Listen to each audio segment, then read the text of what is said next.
Prête-moi ta plume, texte choisi et lu par Rachida Mansour. Prête-moi ta plume, émission réalisée par Soubir Kétani.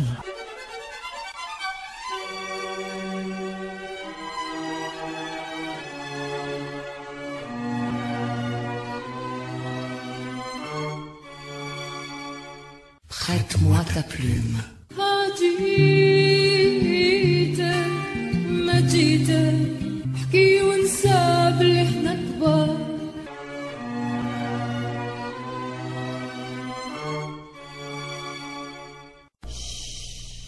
Prête-moi ta plume.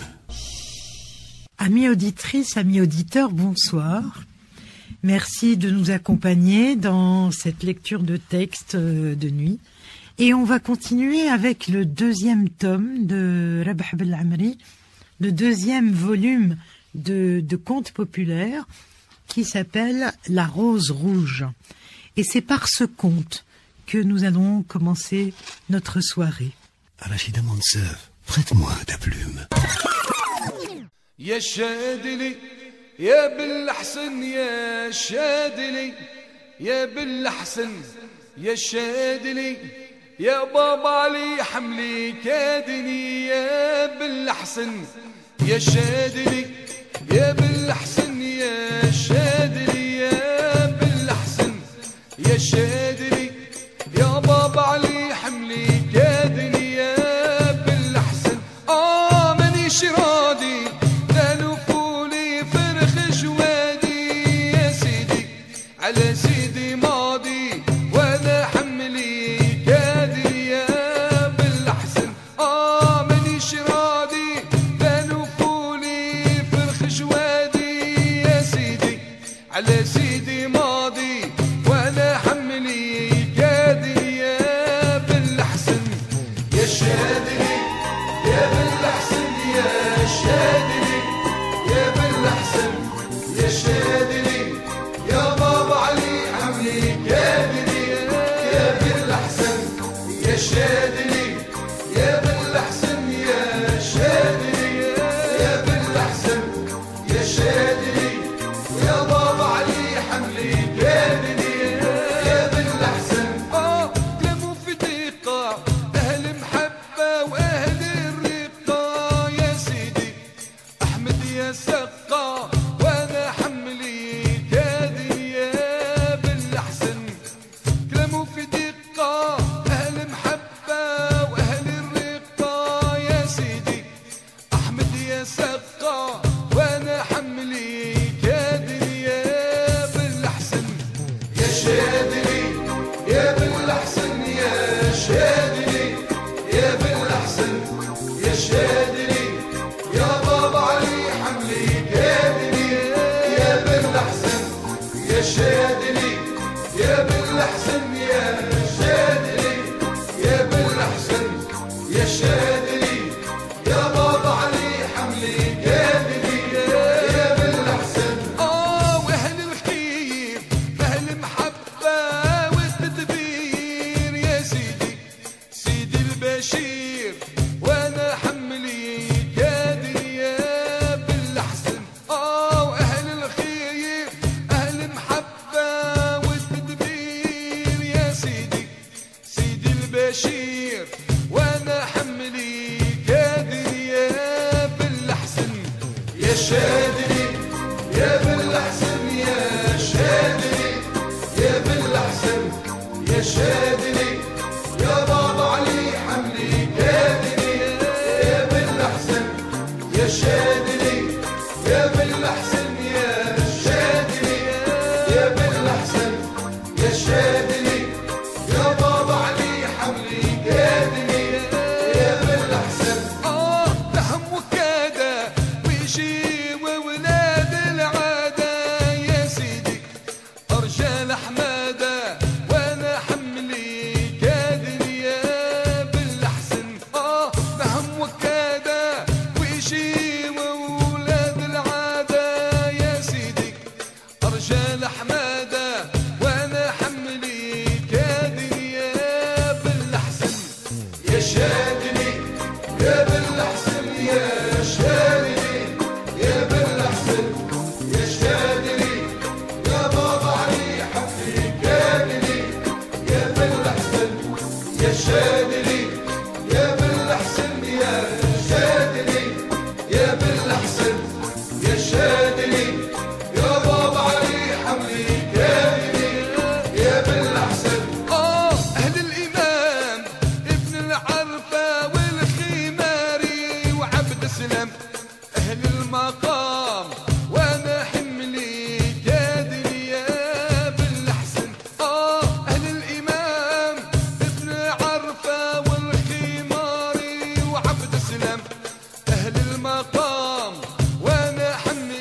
يا بالأحسن يا شادلي يا بالأحسن يا شادلي يا بابا علي حملي كادلي يا بالأحسن يا شادلي يا بالأحسن يا شادلي يا بالأحسن يا شادلي يا بابا علي حملي كادلي يا بالأحسن نختم كلامي بالصلاة على التهاني يا سيدي خير الأنام وأنا صبري فادني يا بالأحسن نختم كلامي بالصلاة على التهاني يا سيدي خير الأنام وأنا صبري فادني يا بالأحسن يا شادلي يا بالأحسن يا شادلي يا بالأحسن يا شادلي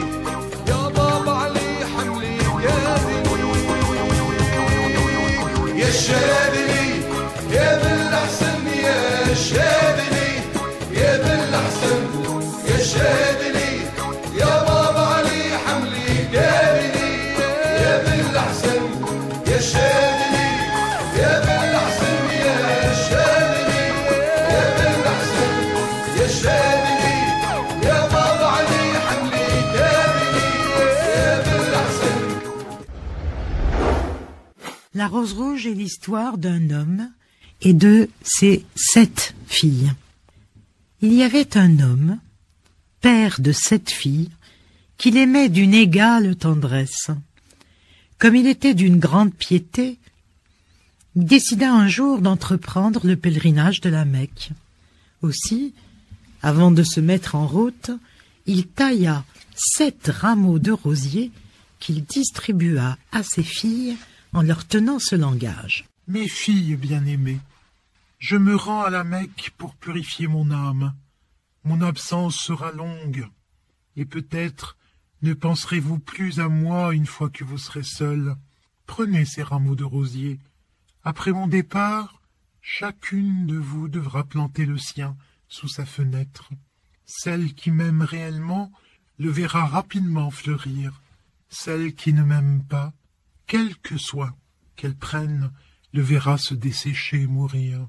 Ainsi, à mon retour, je saurai qui m'a langui et qui m'a indignement oublié. Le père partit. Chacune des 7 filles planta son rameau sous sa fenêtre.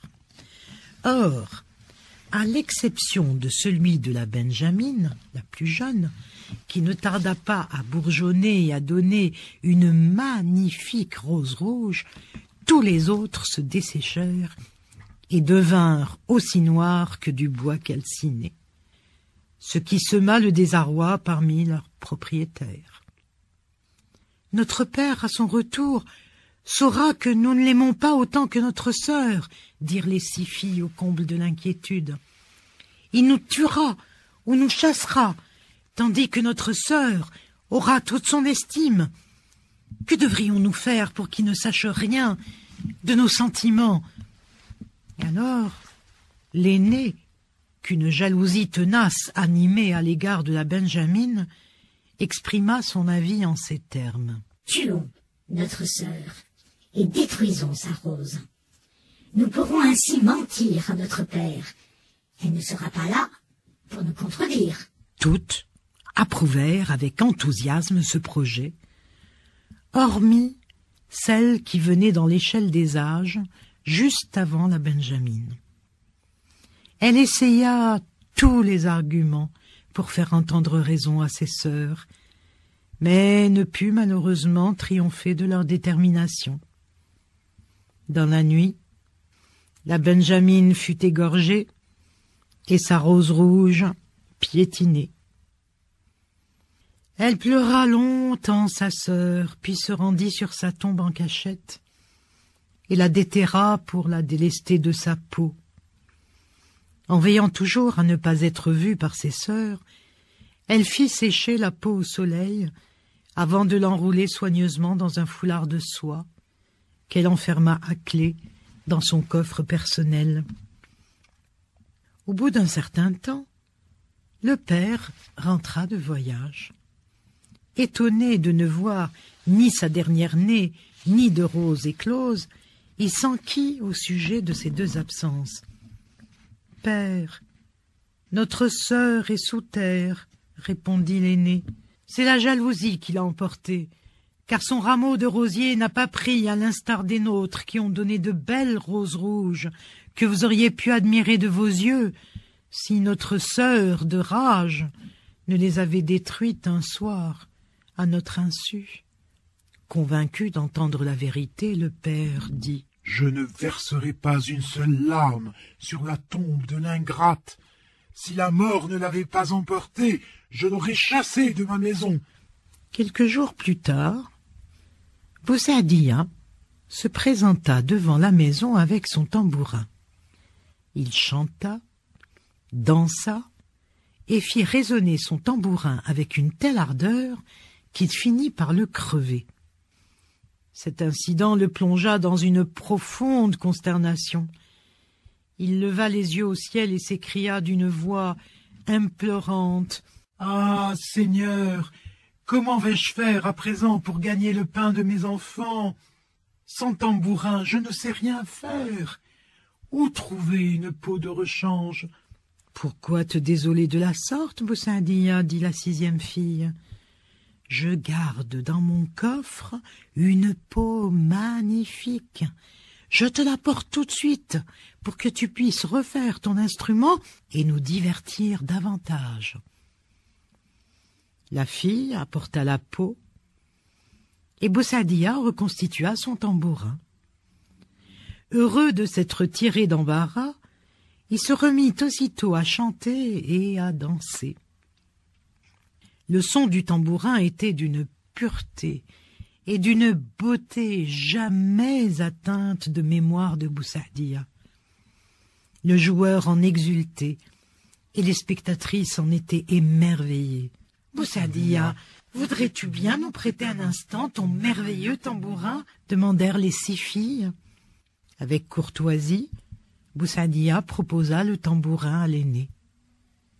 Mais à peine celle-ci l'eut-elle effleuré de ses doigts qu'il se mit à parler. « Ne me touche pas, jalouse. C'est bien toi qui as décidé ma mort la première, parce que mon rameau avait donné une splendide rose rouge. » La stupeur fut générale, car c'était bien la voix de la morte qu'on entendait. Le père n'en crut pas ses oreilles. Il prit le tambourin et le mit entre les mains de la deuxième fille.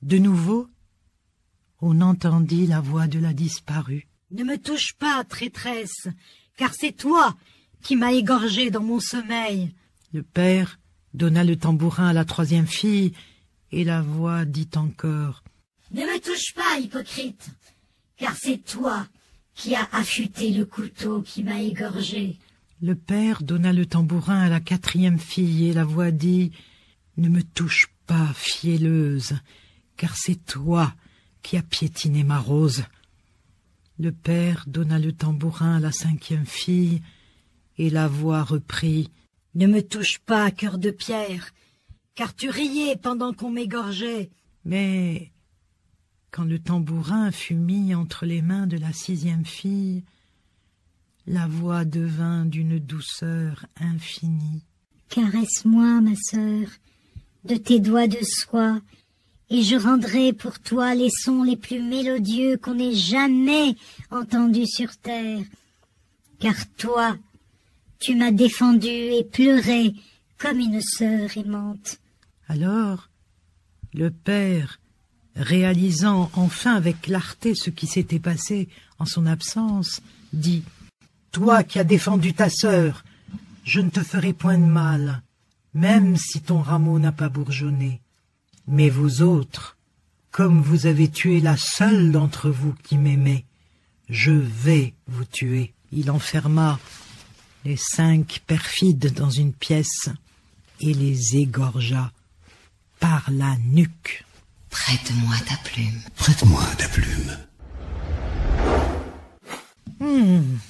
Pas très gai le conte, assez féroce, mais bon, conte populaire. Rachida Monsef, prête-moi ta plume.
Je vous retrouve maintenant avec un autre, un peu moins méchant et plus poétique, qui s'appelle La Fée Colombe.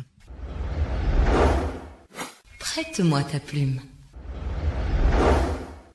Autrefois, dans une ville lointaine, il y avait un jeune homme qui vivait avec sa vieille mère. Leur dénûment était grand et ils ne mangeaient pas souvent à leur faim. Or, un jour que le jeune homme se promenait à travers le souk, en regardant tristement les étalages merveilleusement garnis, il entendit tout à coup l'appel de Belléhodé. « Qui veut vendre son âme pour 100 sous ?»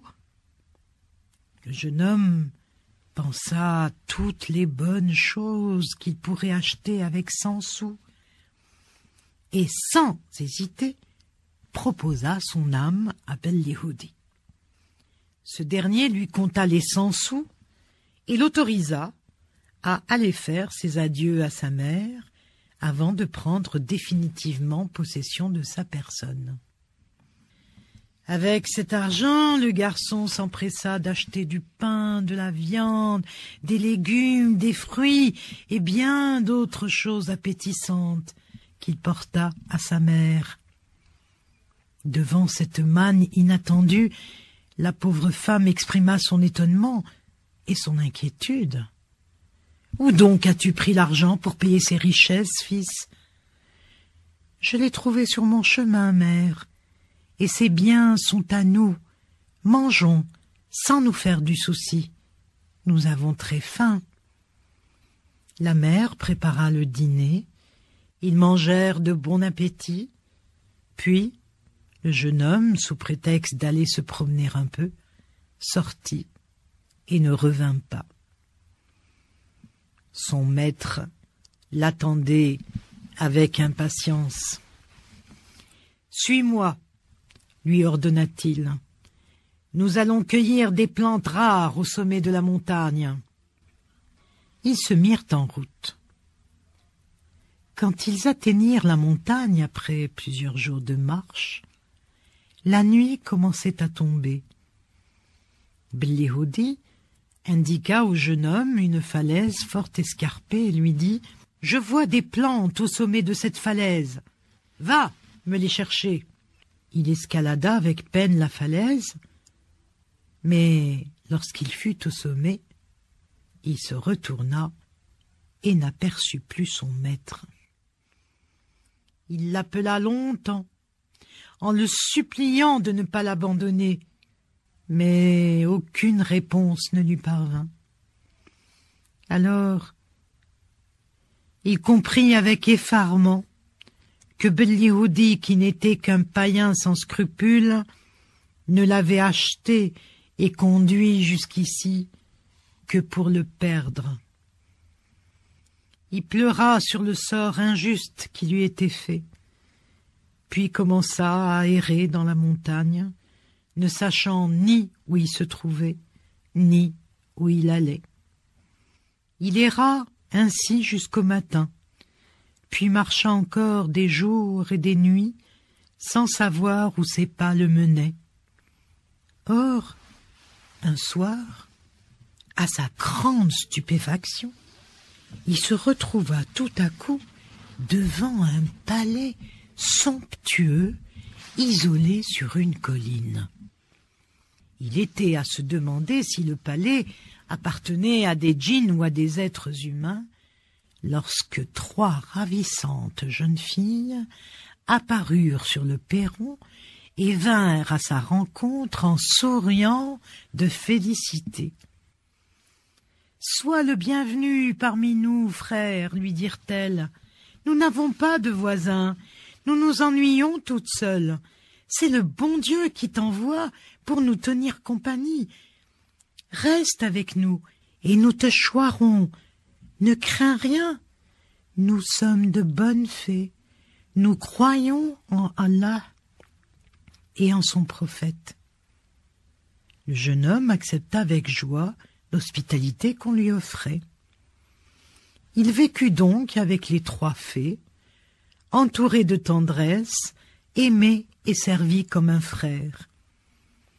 Aussi ne tarda-t-il pas à oublier sa pauvre mère qui se consumait loin de lui dans une effroyable angoisse. Un jour, à son réveil, le jeune homme trouva les jardins du palais entièrement occupés par une armée innombrable de minuscules cavaliers montés sur de minuscules chevaux. Il prit peur et courut s'en informer auprès de ses hôtesses. « Ne crains rien, frère, » lui dirent-elles en riant de sa frayeur. « Ce sont les soldats de notre père. Ils viennent nous chercher. Nous allons passer une année chez notre père. Tu nous attendras. Nous te confions toutes les clés du palais. Tu pourras visiter à ton gré toutes les pièces, sauf une, celle du fond. » Les 3 fées partis, le jeune homme commença à visiter le palais qui comptait 100 pièces. Chaque jour, il en ouvrait quelques-unes pour contempler les fabuleuses richesses qu'elles renfermaient. Aussi, au bout d'un certain temps, il fit le tour des 99 pièces où il était autorisé à pénétrer. Poussé par la curiosité, il s'approcha de la dernière, celle où on lui avait conseillé de ne pas s'introduire. « Pourquoi donc m'a-t-on défendu d'ouvrir cette porte ?» s'interrogea-t-il. « Que peut bien renfermer cette pièce? J'aimerais bien le savoir. » Pendant qu'il était perdu en ses conjectures, il entendit soudain des voix, des rires et comme le bruit d'une eau qui clapotait. La curiosité s'empara alors de lui, à tel point que, n'y tenant plus, il introduisit avec précaution la clé dans la serrure et la tourna doucement. La porte céda, il l'entrebâilla et risqua un œil. Ce qu'il vit le laissa bouche bée. Dans un fastueux bassin tout d'or et de marbre, 3 jeunes filles nues, aussi radieuses que le soleil, étaient en train de se baigner. Sur le bord de la vasque, 3 superbes plumages de colombes étaient posés. Le regard du jeune homme s'attacha tout particulièrement à la plus jeune des baigneuses, car sa beauté était encore plus éblouissante. Son cœur s'embrasa d'un tel désir qui ne put s'empêcher d'exhaler un profond soupir. Les jeunes filles l'entendirent et quittèrent avec précipitation le bassin. Chacune saisit un plumage et les voilà, de jeunes filles, changées en colombes. Elles s'envolèrent et disparurent par la fenêtre. Le jeune homme se retira en proie à un trouble incommensurable. L'image de la plus jeune des 3 baigneuses le hantait avec force. « Comment ferais-je pour l'épouser ?» se dit-il avec perplexité. « C'est aussi une colombe. Elle trouvera toujours le moyen de m'échapper. » Il ne pensa plus qu'à elle et finit par perdre le goût du sommeil et de la nourriture. Aussi tomba-t-il malade. De retour au palais, les 3 fées le trouvèrent alité et bien amaigri. Inquiètes, elles se pressèrent autour de lui. « Frère, dis-nous ton mal et nous te guérirons. » Le jeune homme raconta toute son histoire et les bonnes fées lui dirent « Tu nous as désobéi, mais nous ne t'en tiendrons pas rigueur, car nous t'estimons beaucoup. Ce que tu désires n'est pas difficile à obtenir. Chaque année, les 3 colombes qui sont des fées et dont le père est le roi des mauvais djinns reviennent chez nous pour prendre leur bain. Patiente un peu, le jour de leur retour n'est pas loin. Le moment venu, nous t'en avertirons. Alors, tu te cacheras dans le bain, et lorsqu'elles ôteront leur plumage pour prendre forme humaine, tu déroberas le plumage de celle que tu aimes. Sans plumage, elle ne pourra plus redevenir colombe pour repartir. Le jeune homme prit son mal en patience. Mais dès que ses amis lui annoncèrent la venue prochaine des 3 colombes, il s'aménagea une cachette dans le bain et fit le guet. Enfin, les colombes arrivèrent. Elles se posèrent au bord du bassin et se débarrassèrent de leur plumage. Métamorphosées immédiatement en jeunes filles, elles plongèrent dans l'eau et commencèrent à s'ébattre. C'est alors que le jeune homme avança la main et subtilisa le plumage de la plus jeune. La baignade finie, les 3 jeunes filles quittèrent le bassin pour remettre leur vêture d'oiseau. La Benjamine chercha vainement la sienne. « Où donc est passé mon plumage ?» dit-elle avec désarroi à ses sœurs, qui, déjà redevenues colombes, l'attendaient avec impatience sur le rebord de la fenêtre. « Nous ne savons rien, » répliquèrent-elles avec vivacité. « Tu nous fais perdre du temps. Si nous restons davantage ici, notre père nous châtiera. » Et ce disant, elles s'envolèrent, laissant leurs sœurs en proie au désespoir le plus grand. C'est alors que le jeune homme apparut pour la rassurer. « Ne t'inquiète pas, jeune fille, c'est moi qui t'ai pris ton plumage pour t'empêcher de repartir, car je t'aime et désire t'épouser. » Elle se jeta d'abord à ses pieds, en le suppliant de lui rendre son bien, puis, comme il demeurait sourd à ses prières, elle le couvrit d'injures. Enfin, lasse de pleurer et de crier, elle lui céda. Ils se marièrent donc, et vécurent 2 ou 3 années dans la compagnie des 3 bonnes fées. Ils eurent 2 enfants. Mais un jour, le jeune homme se souvint de sa vieille mère, laissée toute seule au pays natal, dans la misère et l'angoisse. La nostalgie et le remords l'envahirent, et il eut envie de la revoir sans plus tarder. Comme il ne savait pas comment retourner auprès d'elle, il s'en ouvrit à ses amis. « Ferme les yeux, lui dirent-elles.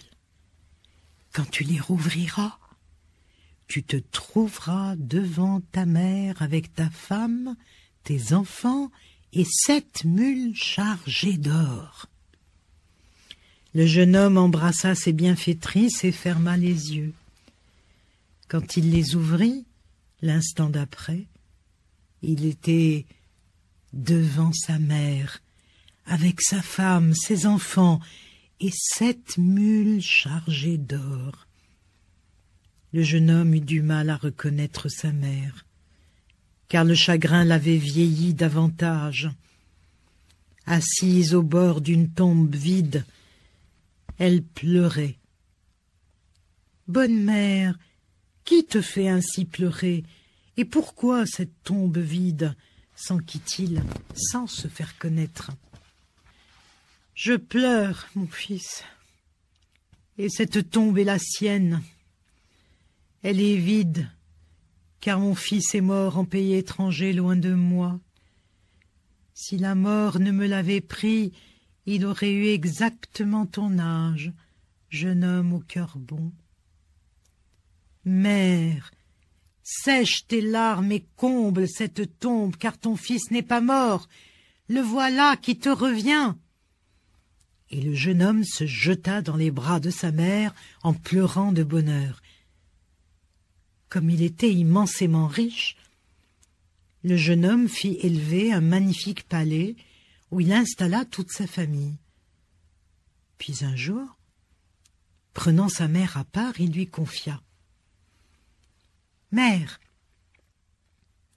Ma femme est une fée, capable de se muer en colombe, si elle retrouve son plumage d'oiseau.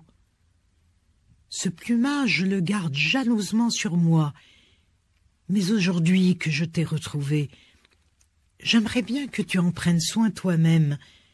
Tu es ma mère, et tu ne me trahiras pas. Enferme-le à double tour dans ton coffre personnel, et surtout, ne cède jamais aux prières de ta bru, car elle s'enfuirait. Personne dans la ville n'avait encore eu l'occasion d'approcher la fée. Cependant, tout le monde avait entendu parler de sa beauté incomparable. Aussi, un jour, n'y tenant plus, tant leur curiosité était extrême, des voisines imaginèrent une ruse pour la voir. Elles firent les préparatifs d'usage pour se rendre au hammam et demandèrent à la vieille femme si elle ne voulait pas, avec sa bru, les y accompagner. « Non, s'excusa la vieille femme, mon fils me blâmerait s'il rentrait et trouvait la maison vide. Je ne fais rien sans sa permission. » La bru, qui écoutait derrière la porte, intervint alors. « Mère, ma jolie, il n'y a pas de mal à aller au bain avec nos voisines. Cela nous distrairait quelque peu. Accepte, mère, je t'en supplie. Ton fils ne te fera aucun reproche. » Ces paroles rassurantes firent tomber les réticences de la belle-mère. Les deux femmes se préparèrent rapidement et se joignirent aux voisines. Quand, arrivée au bain, la fée ôta son voile et ses vêtements pour se mettre à l'eau, les femmes autour d'elle en restèrent interdites, car jamais elles n'avaient vu créature plus belle et plus gracieuse. Subjuguées au plus haut point, elles oublièrent même de se baigner. Dans le bain se trouvait également la domestique de la sultane. Comme les autres femmes, elle s'oublia et ne pensa plus aux injonctions de sa maîtresse de se baigner promptement et de rentrer de bonne heure. Aussi, lorsqu'elle rentra au palais, il était fort tard. Irritée par sa désobéissance, sa maîtresse la réprimanda durement. « Qui t'a retenue au bain si longtemps, impertinente ?»« Maîtresse, » répliqua la domestique, « tu es ma maîtresse, l'épouse de mon maître, le sultan, et tu sais combien je te vénère. Jusqu'à ce jour, je pensais que tu étais la femme la plus belle du pays, et qu'il ne saurait exister plus belle que toi. Or, aujourd'hui, au hammam, j'ai vu le parangon de la beauté et de la grâce. C'est la bru de la vieille femme. Elle resplendissait tellement que je me suis oubliée dans sa contemplation. » En entendant cela, la sultane entra dans une colère terrible et battit la pauvre domestique en criant « Comment oses-tu proférer de tels mensonges? Il ne peut y avoir de femme plus belle que moi. » Blessée dans sa vanité, la sultane voulut voir de ses yeux celle qu'on disait plus belle qu'elle. Aussi, alléguant un motif quelconque, elle organisa une grande fête à laquelle elle pensa naturellement convier la vieille femme et sa bru. Lorsqu'elle se rendit compte par elle-même que celle-ci était effectivement plus belle qu'elle, elle en fut mortifiée. Elle la considéra dès lors comme une rivale et lui voua désormais une haine implacable. Comme le voulait la coutume, toutes les femmes présentes à la fête s'essayèrent à la danse. La fée, seule, ne bougea pas de sa place. Dans l'espoir de lui découvrir quelque imperfection cachée, la sultane l'invita à danser avec insistance.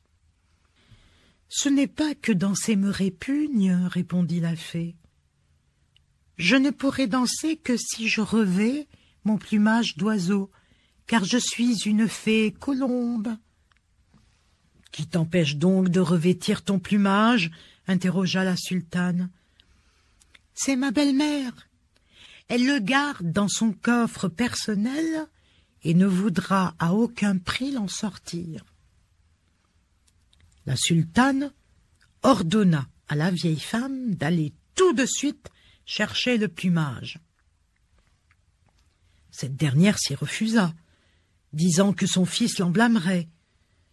Devant tant d'obstination, la sultane en référa au sultan, qui menaça la pauvre vieille de la décapitation si elle n'obtempérait pas sur le champ. Alors, elle prit peur et alla chercher le plumage.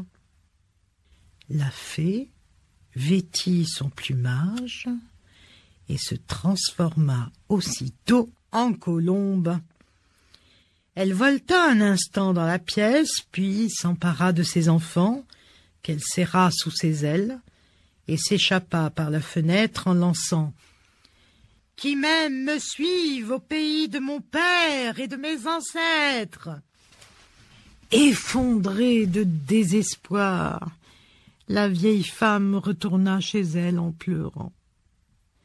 Lorsque son fils rentra, elle lui apprit en tremblant la faute qu'elle avait commise, contrainte par le sultan et son épouse. « Adieu, mère. Je pars tout de suite à sa recherche. Je ne reviendrai ici qu'avec ma femme et mes enfants. Si je ne reviens pas, considère-moi cette fois comme mort à jamais. » Le jeune homme embrassa sa mère et disparut. Il ne savait pas de quel côté se diriger et allait au hasard de ses pas. Il marcha ainsi longtemps, jusqu'au jour où, à une croisée de chemin, il tomba sur 3 adolescents en train de se disputer. Ils étaient sur le point de s'empoigner lorsqu'il les interpella. « Arrêtez! Ne vous battez pas ainsi! Dites-moi l'objet de votre querelle, et je serai pour vous un juge impartial. » Les 3 garçons racontèrent leur histoire. Alors qu'ils marchaient côte à côte, ils avaient trouvé 3 objets. Une chachia, permettant à celui qui la porterait de passer invisible, une canne, capable de vous guider jusqu'au but poursuivi, et enfin, un tapis volant pour franchir en un clin d'œil les distances. Chacun des 3 garçons voulait garder pour lui seul les 3 objets. Le jeune homme réfléchit un bref instant et dit « Laissez-moi vos affaires et rendez-vous au pied de cet arbre que vous voyez là-bas sur cette colline. Quand je sifflerai, revenez en courant. Celui qui arrivera le premier aura les 3 objets. » L'idée parut excellente aux 3 garçons. Ils se dirigèrent vers l'arbre désigné, mais à peine furent-ils sur la colline que le jeune homme prit la canne, se coiffa de la chéchia et monta sur le tapis volant. Quand les 3 garçons se retournèrent, il avait déjà disparu, volatilisé dans l'air. À partir de ce moment, tout devint aisé pour le jeune homme.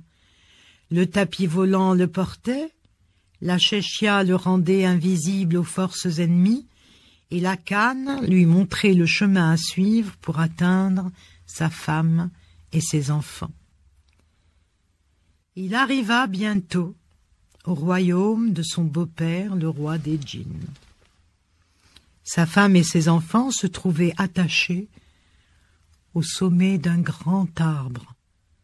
Ce supplice était l'œuvre du roi des djinns, mécontent de la conduite de sa fille. S'approchant de ses enfants, le jeune homme souleva légèrement sa chéchia. « Voici notre père !» s'écrièrent aussitôt les deux enfants. La mère se retourna pour regarder, mais le père, qui avait déjà rabattu sa chéchia sur ses yeux, était redevenu invisible. « Vous divaguez, mes enfants, » dit la mère avec tristesse. « Comment voulez-vous que votre père nous retrouve ? Ne savez-vous donc pas que 7 mers et 7 montagnes nous séparent de lui ?» Le père souleva une seconde fois sa chéchia, et ses enfants l'aperçurent de nouveau. « Le revoilà, mère !» s'exclamèrent-ils. La mère regarda et cette fois-ci le vit. Son visage s'éclaira de bonheur. Elle dit « Libère-nous vite et retournons chez nous. Ici, ce n'est plus mon pays. Mon père ne veut plus de moi. » Après les avoir détachés de l'arbre, le jeune homme les chargea sur le tapis volant et revint dans son pays natal. Il trouva sa mère en larmes devant 3 tombes vides. « Qui te fait ainsi pleurer, bonne mère, et pourquoi ces 3 tombes vides ?» lui dit-il sans se faire reconnaître. « Je pleure mon fils et mes 2 petits-fils. Ces tombes sont les leurs. Ils sont partis en pays inconnu et je ne les ai plus jamais revus. »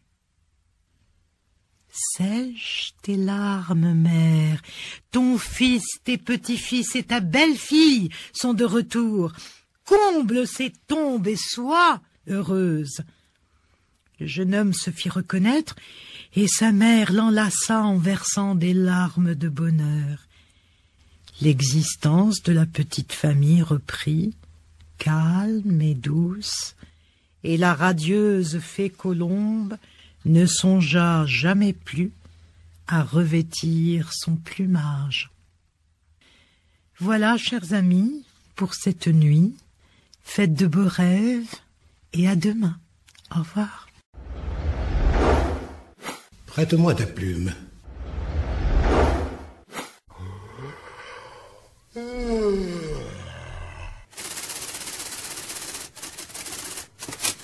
Prête-moi ta plume. Texte choisi et lu par Rachida Monsef. Prête-moi ta plume, émission réalisée par Souber Ketani.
من بنا خلا قلبه متهنى في حياته